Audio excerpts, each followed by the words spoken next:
1 লাখ নিযুক্তি দিব সেই সময়ত কোৱা হৈছিল ই নিৰ্বাচনী চমক ই নিৰ্বাচনী ভেলকিবাজি শ্ৰদ্ধাৰ ৰাইজ আজি আপোনালোকৰ সন্মুখত থিয় হৈ মই গৌৰৱেৰে সৈতে ক'ব খুজিছো আৰু মাত্ৰ 903টা নিযুক্তি হলেই আমি 1 লাখ নিযুক্তিৰ সেই মাইলৰ খুঁটাত গৈ আমি থিয় হ'ম এখনিৰ লগত সংযোজিত থকা লোকেহে যাতে লাভ কৰে সেইবাবে অহা কেইটামান দিনত আমি ষ্টেট ডমিসাইল পলিচি আমি নিৰ্মাণ কৰাৰ বাবে সিদ্ধান্ত গ্ৰহণ নিযুক্তি কাৰোবাৰ বাবে নিৰ্বাচনী চমক আছিল নিৰ্বাচনৰ সময়ত মই যেতিয়া অসমৰ প্ৰান্তে প্ৰান্তে চুকে কোণে ৰাজহুৱা সভাত উল্লেখ কৰিছিলো যে আমাৰ চৰকাৰে 1 লাখ নিযুক্তি দিব সেই সময়ত কোৱা হৈছিল ই নিৰ্বাচনী চমক ই নিৰ্বাচনী ভেলকিবাজি শ্ৰদ্ধাৰ ৰাইজ আজি আপোনালোকৰ সন্মুখত থিয় হৈ মই গৌৰৱেৰে সৈতে ক'ব খুজিছো আৰু মাত্ৰ 903টা নিযুক্তি হলেই আমি 1 লাখ নিযুক্তিৰ সেই মাইলৰ খুঁটাত গৈ আমি থিয় হ'ম এখন গৌৰৱী অসমৰ আজি আমি পৰিচয় ভাৰতবৰ্ষত নিৰ্মাণ কৰিম শ্ৰদ্ধাৰ ৰাইজ আপোনালোকে আশীৰ্বাদ কৰিব 1 লাখৰ দেওনা পাৰ হৈ গৈ এতিয়া চৰকাৰী নিযুক্তিক 1.5 লাখলৈ লৈ যোৱাৰ বাবে আমি ধাৱমান হ'বলৈ সংকল্প গ্ৰহণ কৰিছো অসমত আজি এনে এখন চৰকাৰ আজি আমি দিবলৈ চেষ্টা কৰিছো যে নিৰ্বাচনৰ সময়ত কোৱা প্ৰতিটো কথাই যাতে বাস্তৱত ৰূপায়িত হয় ৰাজনীতি কৰা লোকসকলৰ বাবে আমি যাতে এটা নতুন পৰম্পৰাৰ সৃষ্টি কৰিব পাৰো বিভিন্ন ফালৰ পৰা অহা ব্যক্তিগত আক্ৰমণ আৰু বিভিন্ন ফালৰ পৰা অহা ৰাজনৈতিক আক্ৰমণৰ পিছতো মই মোৰ প্ৰতিশ্ৰুতিত অটল হৈ থিয় হৈ আছো যে ৰাজ্যবাসীক দিয়া প্ৰতিটো প্ৰতিশ্ৰুতি আমাৰ কাৰ্যকালৰ ভিতৰতে আমি ৰূপায়ণ কৰিম আজি বিৰোধী দলেই হওক আমাক সমালোচনা কৰা ব্যক্তিসকলেই হওক চৰকাৰৰ কোনো এখন আঁচনিতে ভুল উলিয়াবলৈ সক্ষম হোৱা নাই আমাৰ দুখ এটাই যে আমি কিহৰ বাবে অসমক এই ধৰণে বিকাশৰ গতিলৈ লৈ গৈছো বুদ্ধিজীৱীসকলে আমাক সমালোচনা কৰে যে ইমান স্পিডত কিয় গতি ইমান তীব্ৰ কিয় মই এটাই উত্তৰ দিম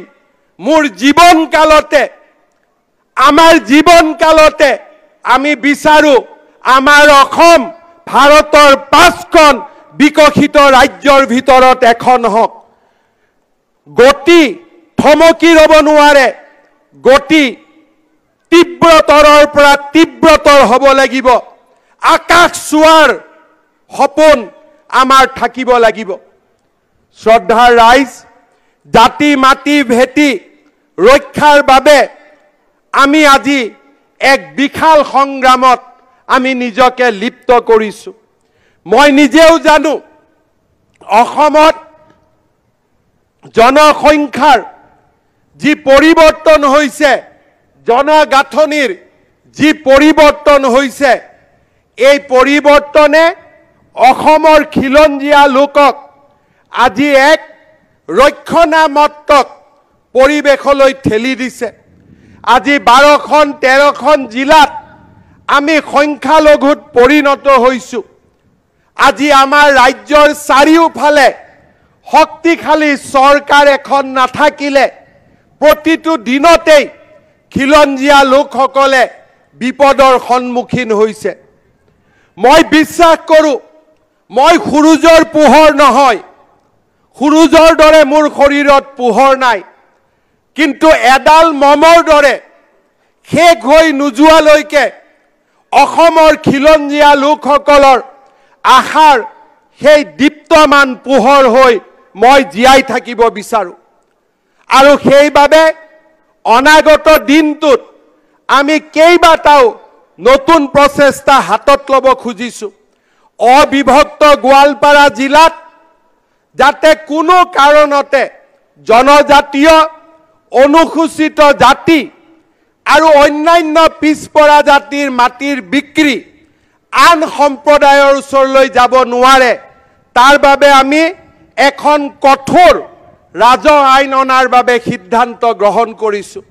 এই সিদ্ধান্তই অবিভক্ত গোৱালপাৰা জিলাৰ কোচ ৰাজবংশী নাথ সূত্ৰধাৰ বড়ো ৰাভা সকলো জনগোষ্ঠীৰ ভূমিৰ অধিকাৰক সুৰক্ষিত কৰিব বিধানসভাৰ এই অধিৱেশনতে আমাৰ সাংস্কৃতিক পীঠস্থান বৰপেটা মাজুলী আৰু বটদ্ৰৱাৰ ভূমি কোনো কাৰণতে যাতে আন সম্প্ৰদায়ৰ হাতলৈ যাব নোৱাৰে তাৰ বাবেও এখন কঠোৰ ৰাজহ আইন অনাৰ বাবে আমি সিদ্ধান্ত গ্ৰহণ কৰিছোঁ মাইক্ৰ ট্ৰাইবেল বেল বিষ্ণুৰাম মেধি আৰু লোকপ্ৰিয় গোপীনাথ বৰদলৈ অসমত ট্ৰাইবেল বেল্ট এণ্ড ব্লক গঠন কৰিছিল কিন্তু ট্ৰাইবেল বেল্ট আৰু ব্লকৰ বাহিৰত থকা জনজাতীয় লোকসকলক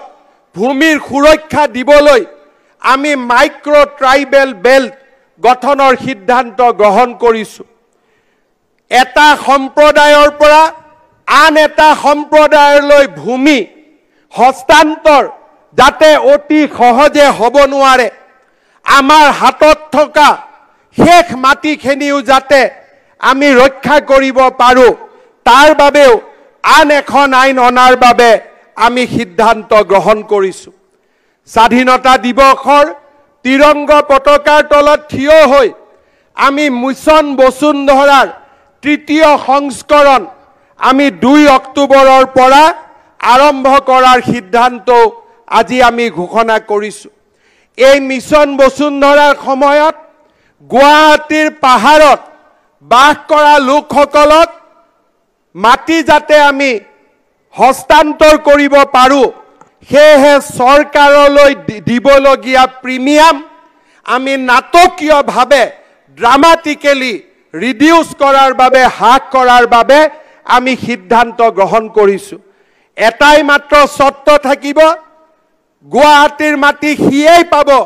যি খিলঞ্জীয়া হ'ব যি খিলঞ্জীয়া লোক তেওঁলোকেহে এই মাটিৰ অধিকাৰ পাব ইয়াৰ লগে লগে আমাৰ অসমৰ চাহ বাগিচাসমূহৰ লাইনৰ মাটি যাতে আমি চাহ বাগিচাৰ শ্ৰমিকসকলক উভতাই পাব পাৰোঁ তাৰ বাবেও এটা দীৰ্ঘম্যাদী কামৰ আৰম্ভণি আমি এই বছৰৰ পৰা কৰিব বিচাৰিছোঁ শ্ৰদ্ধাৰ ৰাইজ মিছন বসুন্ধৰাৰ সময়ত আমাৰ নামঘৰ আমাৰ বিদ্যালয় আমাৰ চৰকাৰৰ বিভিন্ন অনুষ্ঠানসমূহৰ মাটি যাতে চৰকাৰী হৈ নাথাকি নামঘৰৰ নামত মন্দিৰৰ নামত স্কুলৰ নামত কলেজৰ নামত বিদ্যালয়ৰ নামত আবণ্টিত হ'ব পাৰে তাৰ বাবেও আমি বিশেষ ব্যৱস্থা গ্ৰহণ কৰিম ৰাজ্যৰ ৰাজহ আইনে আৰু ৰাজহ ব্যৱস্থাই যাতে প্ৰতিগৰাকী লোকক সহজভাৱে সেৱা আগবঢ়াব পাৰে তাৰ বাবে অসমত আমি ৭৪টা নতুন মহকুমা বা সমজিলা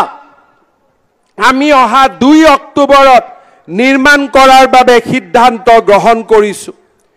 বড়ো চুক্তি অনুসৰি 60খন নতুন গাঁও অবিভক্ত শোণিতপুৰ জিলাৰ নতুন গাঁও বিটিএডিলৈ ট্ৰান্সফাৰ কৰি আমি আমাৰ এক জাতীয় দায়িত্ব পালন কৰিলোঁ শ্ৰদ্ধাৰ ৰাইজ আমি অসমৰ জৈৱ বৈচিত্ৰ্য ৰক্ষাৰ বাবে আমি এক বিশেষ কামত লিপ্ত হৈছোঁ যোৱা 3টা বছৰত 167 স্কুৱেৰ কিলোমিটাৰ ভূমি আমি এক বিশেষ সম্প্ৰদায়ৰ ৰাইজৰ পৰা উদ্ধাৰ কৰি অসমৰ বনভূমিক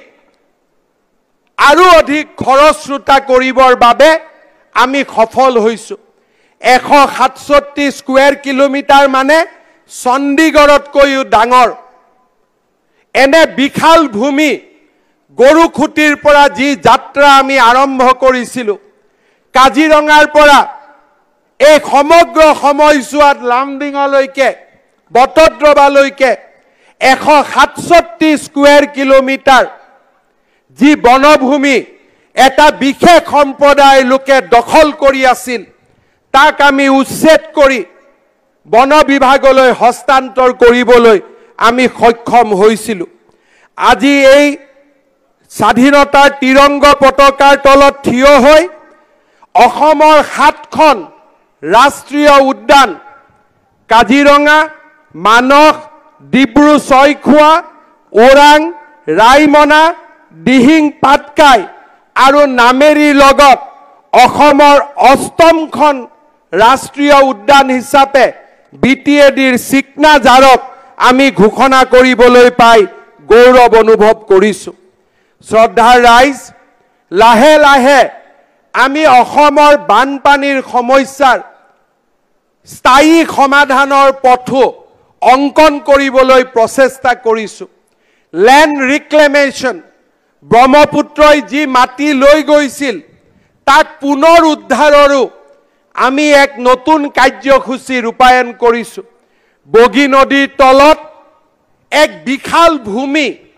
আমি ব্ৰহ্মপুত্ৰৰ পৰা উদ্ধাৰ কৰাৰ প্ৰথম প্ৰচেষ্টাত আমি সফল হৈছিলোঁ। মই বিশ্বাস কৰোঁ যে অসমৰ বানপানীৰ স্থায়ী সমাধানৰ লগতে ব্ৰহ্মপুত্ৰত জাহ যোৱা, জিন যোৱা ভূমি আমি পুনৰ উদ্ধাৰৰ বাবে এক দীৰ্ঘম্যাদী আঁচনি আমি ৰূপায়ণ কৰিব পৰা পৰিৱেশত আজি আহি থিয় হৈছোঁ। শ্ৰদ্ধাৰ ৰাইজ, আপোনালোকে জানে যে আমাৰ চৰকাৰে দায়িত্ব লোৱাৰ পৰা আমি অসমত এটা নতুন সংস্কৃতি আৰম্ভ কৰাৰ বাবে প্ৰচেষ্টা কৰিছিলোঁ। এখন কৰুণাময়ী সমাজ, এখন মমতাময়ী সমাজ, যিখন সমাজে আমাৰ জ্যেষ্ঠজনক সুৰক্ষা দিয়ে। পিতৃ মাতৃ বন্দনা কাৰ্যসূচীৰে 6 আৰু 8 নৱেম্বৰত আমি পুনৰ এবাৰ চৰকাৰী কৰ্মচাৰীসকলক পিতৃ মাতৃৰ লগত 5টা দিন কটোৱাৰ বাবে সুযোগ আৰু আমি সুবিধা আমি প্ৰদান কৰিম। অসমৰ বেচৰকাৰী খণ্ডৰ স্বত্বাধিকাৰসকলকো মই আহ্বান জনাম যে আপোনালোকেও আপোনালোকৰ প্ৰতিষ্ঠানত কাম কৰা প্ৰতিজন কৰ্মচাৰীক 6, 7, 8, 9, 10 শুক্ৰ, শনি, ৰবি, বুধ, বৃহস্পতি এই 5টা দিন আপোনালোকে ছুটি দিবৰ বাবে চেষ্টা কৰক, যাতে আমি সকলোৱে মিলি পিতৃ মাতৃৰ ওচৰলৈ পুনৰ উভতি যাব পাৰোঁ। শ্ৰদ্ধাৰ ৰাইজ, আমাৰ চৰকাৰে এজন চৰকাৰী কৰ্মচাৰীৰ মৃত্যু হ'লে তেওঁক অৱসৰলৈকে আমি পেঞ্চনৰ ব্যৱস্থা কৰোঁ। চৰকাৰে এইবাৰ সিদ্ধান্ত লৈছে যে এজন সন্তানৰ পেঞ্চনত তেওঁৰ বৃদ্ধ পিতৃ মাতৃৰো অধিকাৰ আছে আৰু সেইকাৰণে এইবাৰ আমি পেঞ্চনক বিতৰণ কৰাৰ বাবে সিদ্ধান্ত লৈছোঁ। সহানুভূতিমূলক পেঞ্চনৰ 80% মৃত কৰ্মচাৰীজনৰ পৰিবাৰে লাভ কৰিব, কিন্তু 20% পেঞ্চন তেওঁলোকৰ বৃদ্ধ পিতৃ মাতৃয়ে আজীৱন লাভ কৰিব আৰু তেওঁলোকৰ মৃত্যুৰ পিছত সেই 20% পেঞ্চন পুনৰ পৰিবাৰলৈকে উভতি আহিব। আমি এখন মমতাময়ী, কৰুণাময়ী সমাজ অসমত নিৰ্মাণৰ বাবে আমি প্ৰচেষ্টা কৰিছোঁ। শ্ৰদ্ধাৰ ৰাইজ,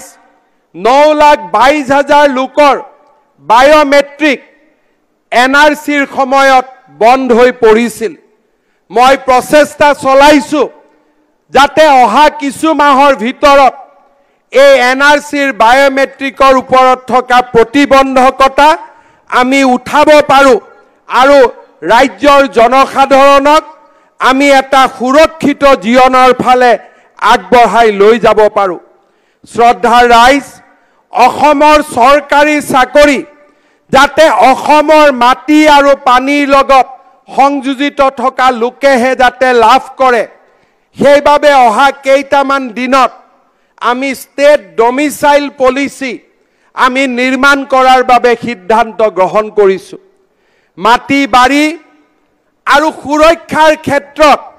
আমাৰ চৰকাৰে যিবিলাক কাম হাতত লৈছে, সি অসম চুক্তিৰ ৬ষ্ঠ অনুসূচিত যি সাংবিধানিক সুৰক্ষাৰ প্ৰতিশ্ৰুতি দিছিল, তাকো আমি অতিক্ৰম কৰি গৈ এক নতুন সুৰক্ষাৰ বাতাবৰণ সৃষ্টিৰ বাবে আজি আমি আগবাঢ়ি গৈছোঁ।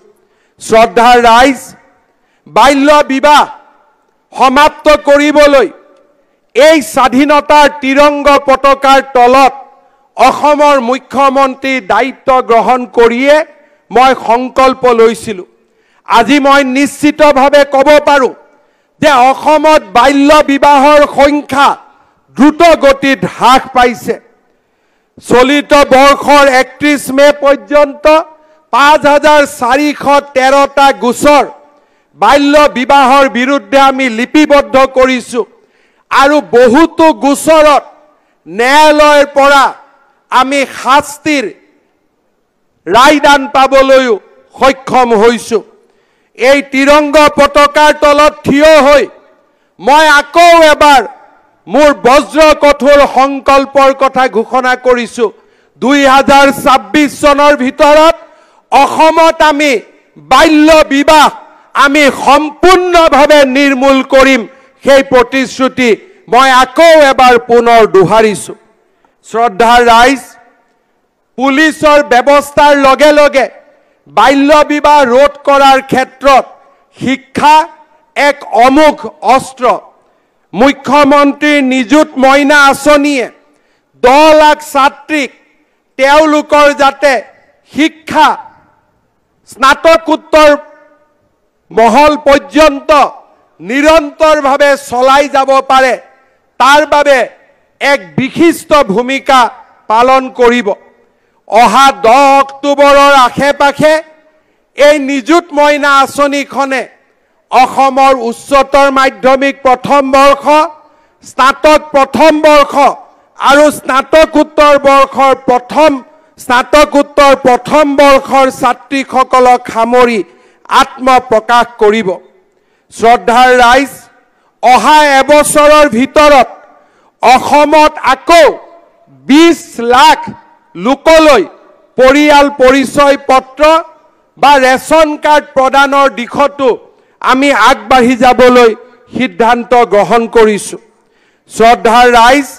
1 লাখ নিযুক্তিৰ লগে লগে 1 লাখ যুৱকক উদ্যোগ সংস্থাপনৰ বাবে 2 লাখ টকাৰ আৰ্থিক সাহায্য আগবঢ়োৱাৰ মুখ্যমন্ত্ৰীৰ আত্মনিৰ্ভৰ অসম আঁচনিখনেও অহা অক্টোবৰ মাহত আত্মপ্ৰকাশ কৰিব। আয়ুষ্মান ভাৰতৰ জৰিয়তে আৰু মুখ্যমন্ত্ৰীৰ আয়ুষ্মান অসম আঁচনিৰ জৰিয়তে আমি অসমৰ 2,33 লাখ পৰিয়ালক বিনামূলীয়া স্বাস্থ্য সেৱা আগবঢ়াই দিবলৈ সক্ষম হৈছোঁ। কেঞ্চাৰ চিকিৎসাৰ ক্ষেত্ৰত 17খনকৈ কেঞ্চাৰ চিকিৎসালয় নিৰ্মাণ কৰি আজি অসমে এক নতুন দিগন্তত ভৰি দিছে। 13খন মেডিকেল কলেজ স্থাপনৰ পিছত এই বছৰত গুৱাহাটীৰ 2য়খন medical college, Pragjyotishpur medical college আৰু 2025 চনত 3খন নতুন মেডিকেল কলেজ বঙাইগাঁও, সোণাৰী আৰু বিশ্বনাথত আত্মপ্ৰকাশ কৰিব। অসমৰ বিকাশৰ এই সোণখেৰীয়া যাত্ৰাই আজি প্ৰতিটো বিভাগকে স্পৰ্শ কৰিছে। অপৰাধৰ দ্ৰুতগতিত হ্ৰাস, ৰাজ্যত চলি থকা অৰ্থনৈতিক অপৰাধক বা ক্ৰিমিনেল এক্টিভিটিজ হওক, ড্ৰাগছৰ বিৰুদ্ধে যুঁজ হওক, গো সৰবাহৰ বিৰুদ্ধে যুঁজ হওক, প্ৰতিটো যুঁজতে আজি অসম আৰক্ষীয়ে ঈৰ্ষণীয়ভাৱে সফল হ'বলৈ সক্ষম হৈছে। শ্ৰদ্ধাৰ ৰাইজ, মই পুনৰ এবাৰ অসমৰ সামাজিক সুৰক্ষাৰ অৰুণোদয় যোজনাৰ বিষয়ে ক'ব বিচাৰিছোঁ। আমি যেতিয়া অৰুণোদয় যোজনা আৰম্ভ কৰিছিলোঁ, আমাৰ বিৰোধীসকলে ইয়াকো এক নিৰ্বাচনী চমক বুলি অভিহিত কৰিছিল। কিন্তু আজি মই গৌৰৱেৰে ক'ব খোজো, আমাৰ অৰুণোদয় যোজনা আজি কৰ্ণাটকত আৰম্ভ হৈছে, অসমৰ পৰা শিকি কৰ্ণাটকত আৰম্ভ হৈছে, মধ্যপ্ৰদেশত আৰম্ভ হৈছে, ছত্তীশগড়ত আৰম্ভ হৈছে, ঝাৰখণ্ডত আৰম্ভ হৈছে, মহাৰাষ্ট্ৰত আৰম্ভ হৈছে। আজি অসমে ভাৰতবৰ্ষক দৰিদ্ৰতা নিৰ্মূলৰ ক্ষেত্ৰত পথ দেখুৱাবলৈ সক্ষম হৈছে। নাৰী সবলীকৰণৰ ক্ষেত্ৰত অসমে কল্যাণমূলক আঁচনিৰ আজি জননী হিচাপে নিজক প্ৰমাণ